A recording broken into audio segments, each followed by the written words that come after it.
Hey guys, welcome back to another episode of Freedom Empowered. We're glad you're back for more. And for those of you who are new, thank you for showing up to the show. Remember everyone, share the show with friends and rate and review on iTunes. Please go check out our Facebook page and give it a like. And follow us on Twitter. So just for the new people here, just quickly explain what we do here on Freedom Empowered. We basically tell you how to figure out your personal freedom, how you can reach that, and help you define what your mindset of personal freedom is. And sometimes, guys, sometimes it's going to relate more towards the individual. It's going to be more what can people as a whole do to become more successful. But in times like you'll see today, what we're going to do is we're going to talk a little bit about like a quote-unquote philosophy, and then we're going to analyze someone who was successful and see how does that philosophy relate to them, and then how does what they do and their actions relate to all the different ideas that we've kind of started to teach you over the past few episodes. Yeah, and so like on today's episode, we're basically going to talk about this thing that we've basically come up with just from looking at just a bunch of studies. We're calling it the consistency effect. So if you study psychology or sociology, there's a trend which here at Freedom Empowered, it's when people look at patterns in life to explain the way things are. And humans love finding patterns in life, and they love sticking to their routine. And that's not necessarily a terrible thing, but because it's simply human nature. Like an example of this is they've done a human study on this, where if you enter a building for the first time and a fire breaks out, alright, you start to panic. There's exit doors all over, but you're more likely to exit the same way you came in. Even if there is a closer door, you're more likely to go the same way you came in. Right.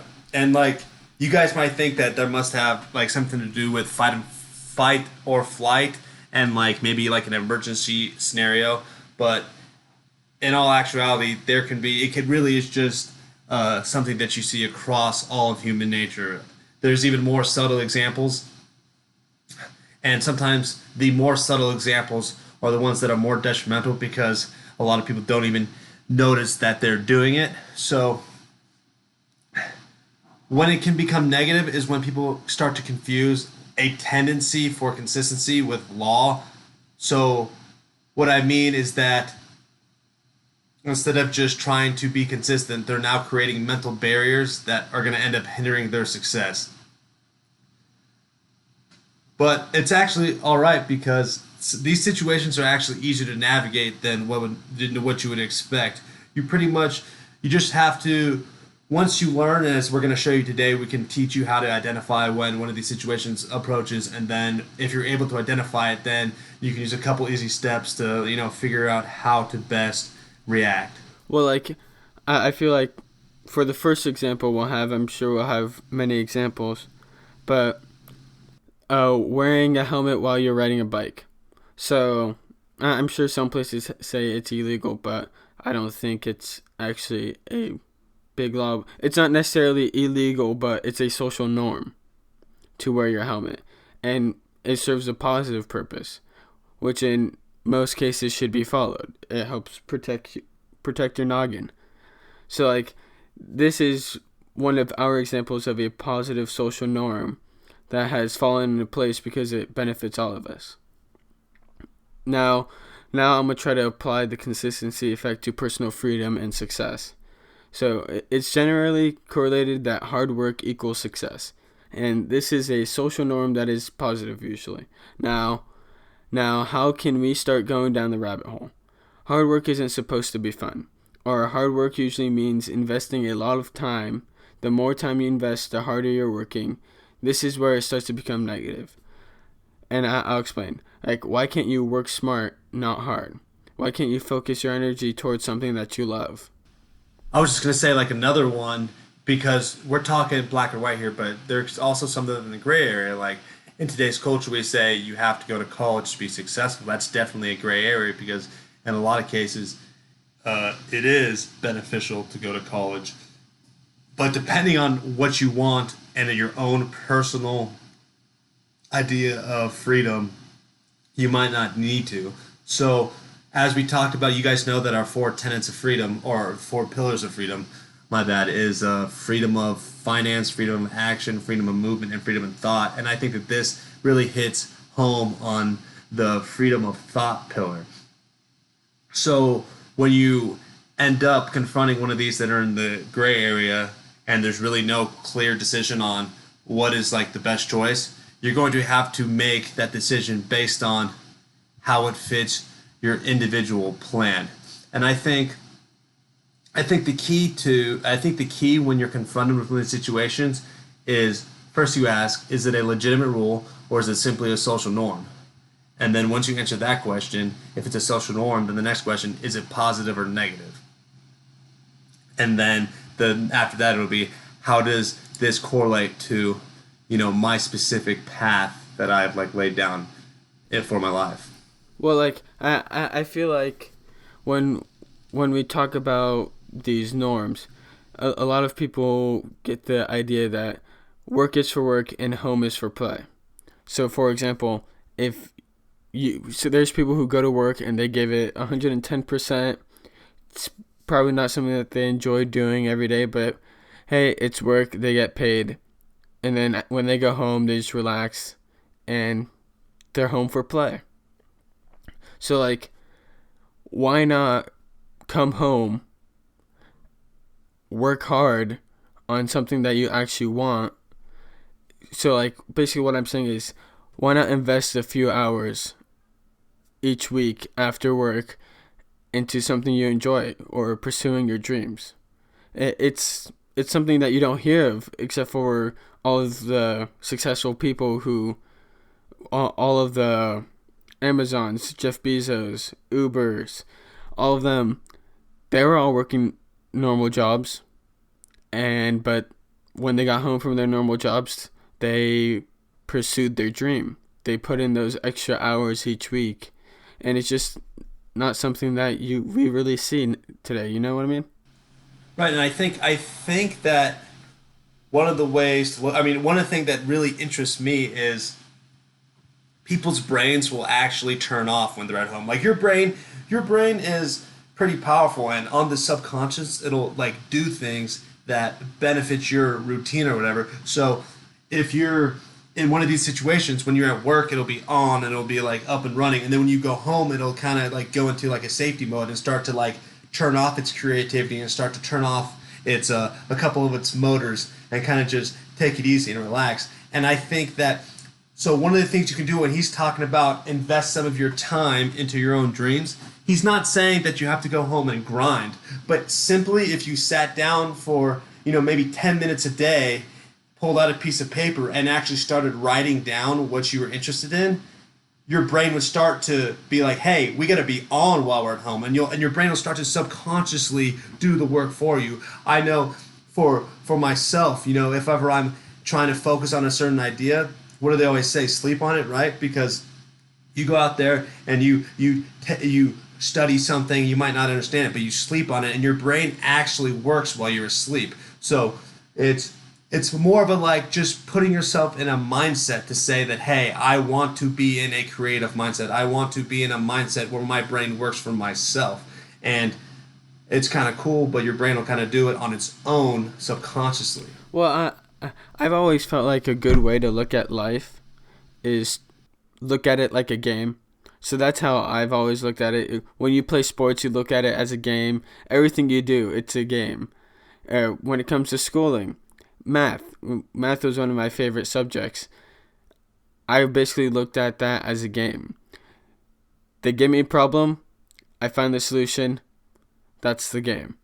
So to translate it here, for what we're talking about is, do you need to follow every exact step that you need to take in order to become successful? Right. Do you have to wait until you finish college to start working?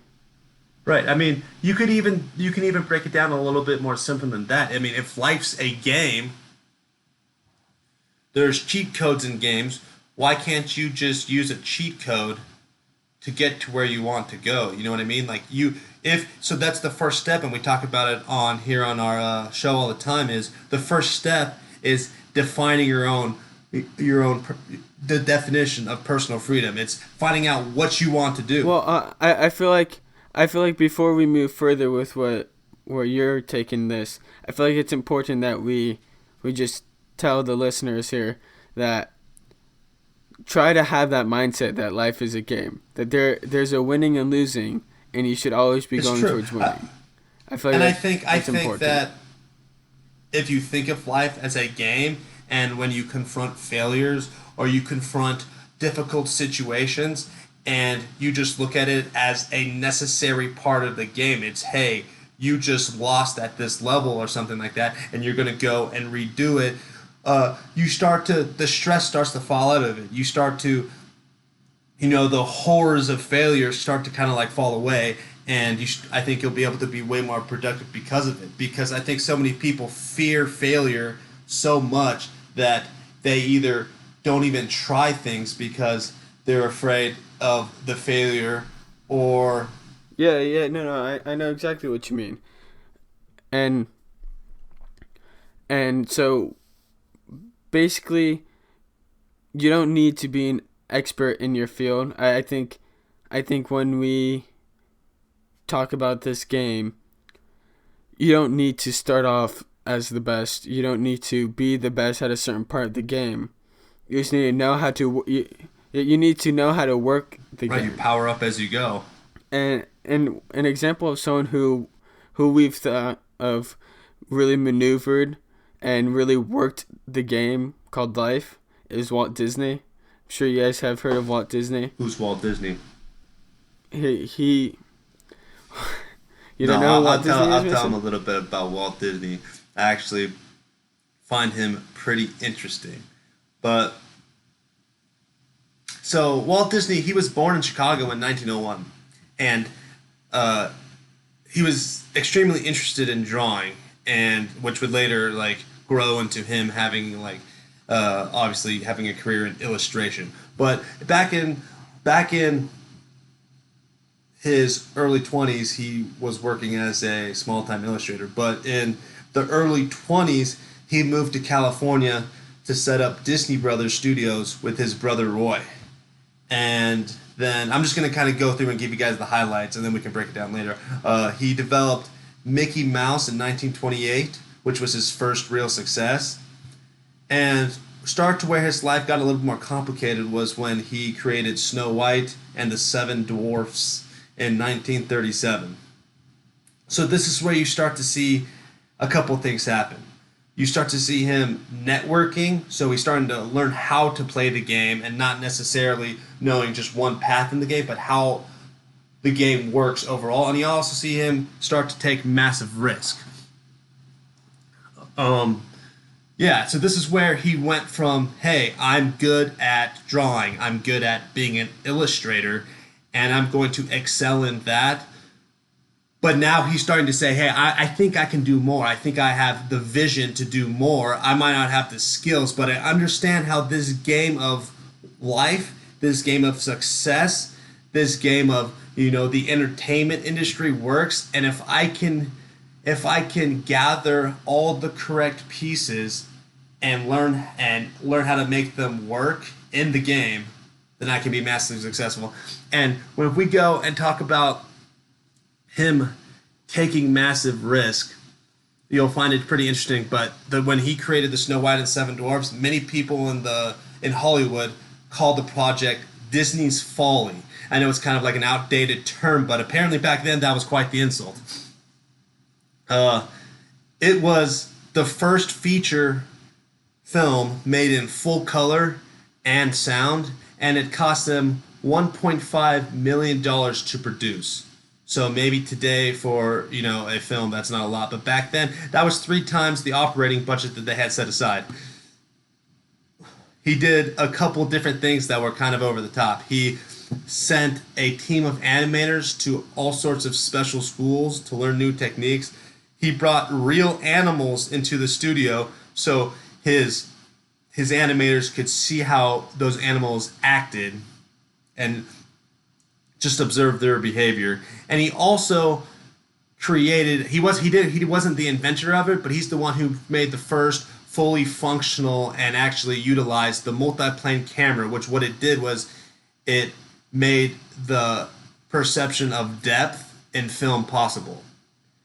And through all of this, with the entire all of Hollywood telling him that this was his folly and that it wouldn't work, he decided to still take even the most massive risk of anyone of his era, and he netted 6 times what they spent on the film to create. Well, I feel like one of the important things that we can outline about his journey to his personal freedom, his success, is that if you look at one of our previous episodes, we talked about our 3 steps for success: knowing what he wanted, taking massive risk, and didn't let all of Hollywood tell him otherwise. Didn't let the naysayers hold him back. He networked. He wasn't a professional actor or a technical guru or an engineer, but all of those things were taking place because he was able to put a team around him that can help him pursue his dream. So like, and also, yeah, keep do you have any? Well, so like, if I don't want people to think that, oh, he just got lucky or all these other rich people just got lucky. His next 2 films, Pinocchio and Fantasia, they didn't perform well at all. They were terrible per se back then. It actually plummeted. Plumb them into massive debt. And I think what's interesting to note, because we've already started talking up to where, so what some of you guys might find interesting is, so why we're talking about it is what we do, and I think it might be something that we need to start focusing on this show, is what we'll do is we keep bringing out these huge examples. We keep where the contrast is massive. So we're talking about the difference between his massive success with Snow White versus his failures with Pinocchio and Fantasia. But, on our level, on the level where the most of you guys are going to be starting out at, you're not going to be able to measure your successes and failures to that degree yet. So you're going to have to, see it as a more of a minor thing. So we didn't talk about... Well, I feel like if you look at his earlier life, when he was 22, when he was first starting out, he was a nobody. He was fired from a newspaper job over in Missouri for not being creative enough. I just feel like there's a lot of people who have just quit right there after they failed the first time and just been, I'm done. Maybe I need to find a new path. Maybe I gotta look for something else. Right, and I don't know what was going on in his mind, but full disclosure, I would find it extremely interesting, because what if all it was one thought, one friend, one person he met that was able to convince him to keep pushing on. Could you imagine if there was just no Disney?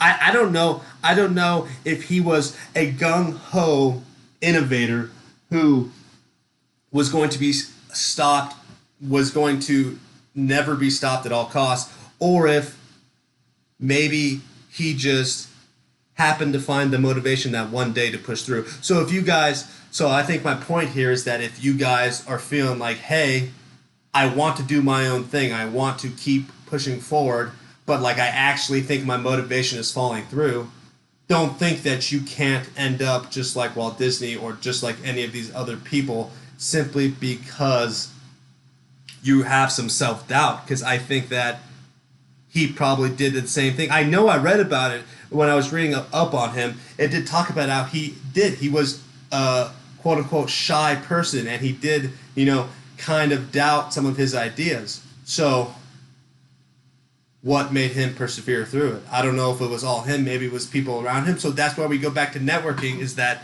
networking, you can be bringing a team together that has different traits and has different skills, but you could also just be bringing a team that motivates you.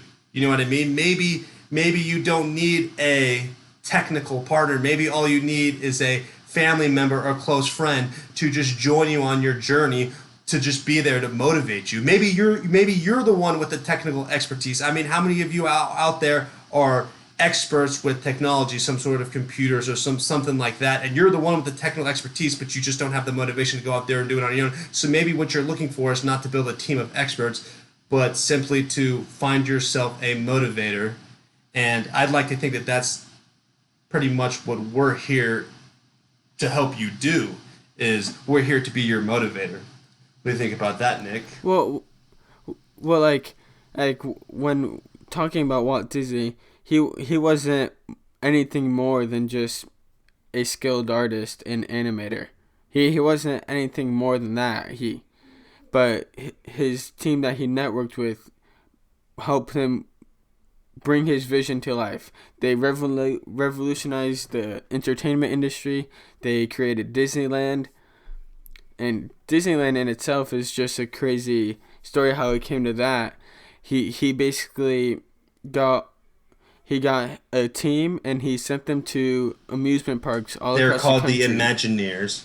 They had a name. The Imagineers. Not just the team, the Imagineers. That's a creative in and of itself. That should be a trademark name in and of itself. This man was a creative genius. Hey, keep going. He was a perfectionist, so he sent a team to all the amusement parks in the country to figure out what they were doing right and what they were doing wrong. And that's basically how he could help himself be successful in the amusement park industry. Do you think he sent anyone to Action Point? Or was that even a thing back then? I don't know what Action Point is. It's like from the creators of Jackass. It's with Johnny Knoxville, but it's a amusement park that was basically just would start to peel back rules and regulation and start to get rid of safety requirements in order to make it more fun, but it ended up being super dangerous, and I believe it ended up shutting down. I'm not entirely sure, but it's interesting. But you're right though. When you're talking on the creative side, when you look at Disneyland per se compared to some of these other amusement parks, you have some of these parks have amazing rides, some amazing roller coasters. Like, they're a lot of fun. But when you look at Disneyland, what's your favorite ride at Disneyland? I'd have to say Space Mountain, or the Matterhorn. But do you guys realize how he took a roller coaster or some sort of ride and he made it something more? He gave it an idea. He gave it his entire purpose was to create a land that inspired people, that made people dream big. When you go and you look at what's the Disneyland motto? The happiest place in the world. Yeah, that's what it is. Right. I mean, and then you go, and we can continue to just make connections back to just various points that we've made over past episodes. We talk about not being mediocre. So this man revolutionized the entertainment industry, and then he created Disneyland against all odds, and then he went so far as to create Disney World, which is just a whole nother level of possibility. You know what I mean? It's quite exceptional, and I think a big part is that he was a perfectionist that accepted nothing less than outright success. I know. For instance, he would make his workers go around by hand every night and scrape trash off the ground. They would be scraping gum straight off the concrete. And, that sounds horrible to be the person that's working for him, but at the same time, the fact that him as a innovator whose job was to be a visionary and to be on the highest level of management was coming up with, specific ideas and to come up with, to try to actually affect his park on such a minute level as to, you know, mandate or try to build the persona of just the people that worked at his place. He like had a dream for them too. Yeah, exactly. And I just feel like we should take a step back and just realize that his success makes more sense. It should make more sense to you guys if you apply the ideas of freedom that our podcast has brought, that we've been teaching you guys, that we've been expressing to you guys. If you apply the principles that we've been talking about, it clearly shows that these are good steps to take if you want to reach your dream and your personal freedom. And Right. hopefully using. I think if you. No, I was just gonna say. I think that if you can define what your own version of personal freedom is, and all you can do. So basically, we talked about it a while ago, but I'd like to say that the one question you ask yourself is, if I could be doing anything in the world right now, what would it be? And then the answer should be exactly what I'm doing. So if you, all you have to do is answer yourself that question. It could be as wild of a dream as you want. And then, back in the day, it would be hard to achieve that. But now you just write down what you want, and then using, the tools that we've been providing you, I think that you can start to systematically build, your dream around your idea. Yeah, you should be able to write it down on paper, and what your goal is. Take the steps that we've talked about in previous episodes, and plan out how you're going to reach your goal. That's basically what we're here for. We're here for you guys. We are here to tell you that any of your wild, unimaginable dreams are possible. That there's no reason that today you can't start taking action, no matter how small, to begin and move your life in the right direction. Right. I couldn't agree more. And I think it's going to be interesting to see how this show develops, especially with all of you guys, and how as you keep inviting more and more listeners, and as we start to build our own little community, we can actually help each other. We can start networking on a larger level, and we can start, being there for each other. Well, yeah, we're going to be starting a Facebook group soon. You could like us on Facebook and follow us on Twitter. You can contact us on our website. We have a contact page. Our Facebook page, we have a contact page. If you want to just send us an email, ask us questions, we're open ears. We're always there for the discussion. I think that's it for the show today. But yeah, guys, thanks again, and we'll be talking to you soon. All right, talk to you guys next time.